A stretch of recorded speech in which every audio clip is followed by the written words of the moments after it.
Welcome back to Lesson 4. This is our third video on Lesson 4. I spoke quite a bit in the last video about how similar arithmetic is to Java programming. All the rules apply about order of operations, for example. Some things are different. For example, in your algebra or math classroom, you would never say something like this: x equals x plus 1. Again, in your Algebra 1 classroom, Algebra 2 classroom, that's total nonsense. That just can't be. But in Java, that makes sense. Let's say, for example, int x equals 5, and you wanted to increase x by 1. Then you could say x equals x plus 1, and when you display it, you'll get, of course, 6 on the screen. So by and large, programmers do their arithmetic a lot like in your math classroom, but that's certainly one example of how they're different. Run that, and there's a 6 that we expect. No problem. Okay, the next big topic in Lesson 4 is the topic of increment and decrement. Increment first. Increment means to increase by 1. At least in programming, that's what we mean when we say the word increment. So we have int x is 6, and I say increment to the variable 6, the variable x, the variable x, you could just do x plus plus. If we display it, we will see one more than 6, of course, 7 on the screen.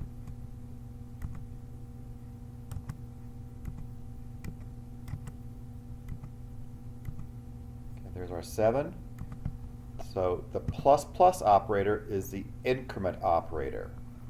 Plus plus is the increment operator, and you can put it in front of the variable. Plus plus x, and then display x again, and we should see an 8 on the screen. Compile it and run it, and so either way we get one more. Okay, you could put the plus plus right next to the variable with no space between the plus plus and the variable. That compiles fine. But what you cannot do is put a space between the pluses. That's not Java. That's wrong. That's two plus operators, not what you want, a single increment operator. There's also the decrement operator. So decrement is the opposite of increment. It is to decrease by 1. Decrease by 1. So if I say decrement the variable x, we could do x minus minus there, and minus minus x there. And so we should see 5 and 4. Okay. 5 and 4. So it looks like it's pretty easy to use, but you do have to use some caution with increment and decrement. And that caution is in the book here. There's what I just went over with you right there, that section on page 4-2, increment and decrement. And then a little while later, at the bottom of that page, it says the whole truth. It says the full truth has not been told yet about the increment operator. It does not always have the same effect after the operator as it does before the operator. Likewise, the decrement operator after the variable does not always have the same effect as before the variable. So let's try and discover what that difference is. The black and white rule is right here. There it is.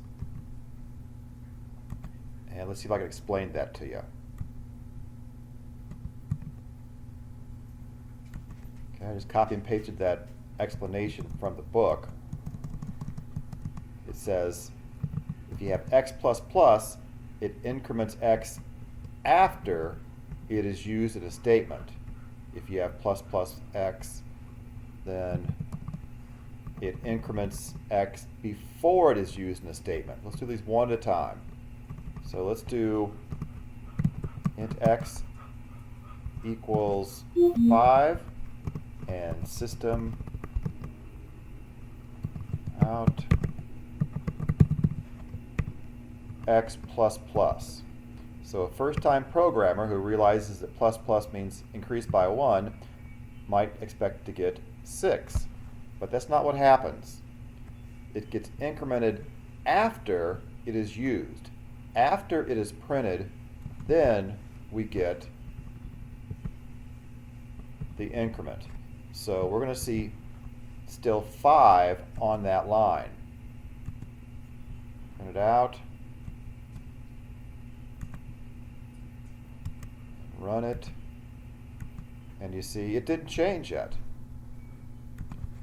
If I display x in the line after and run it, you'll see it did indeed increment, but not till after it was used, as the book says. Okay, very distinctive difference. It could be not in so much, it could be part of arithmetic also. For example, you could say 3 plus x plus plus. And so we'd see 8 here, and then 9 on the line after.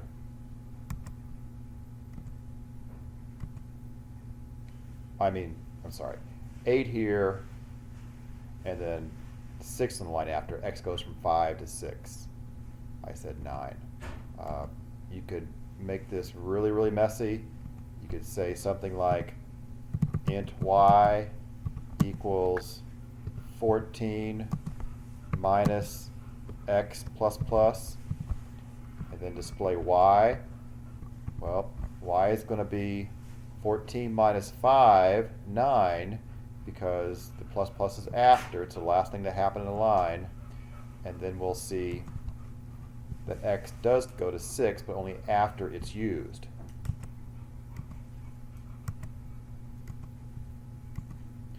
So you can really make some complicated code and almost trick yourself with this increment operator. And the same thing with decrement. It does the same thing. But what if you put the plus plus in front of the operator? Okay?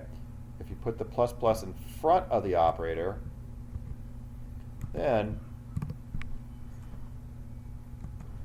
the plus plus is the first thing to happen in the line, and the answers are totally different.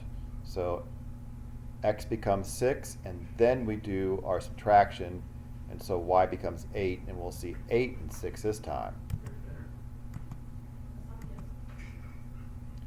So you have to work with this, be patient with this. The AP exam does not do increment and decrement along with other operations in the same statement. So they don't try and trick you. I won't try and trick you on the quizzes, but you may very well want to use that out there in your programs, and you'll mess things up perhaps yourself. Again, minus minus works the same way as plus plus. It does it after things happen if it's after, and it does the decrement before things happen if it's in front. I'm sure we'll review this a lot in class and practice this a lot in class.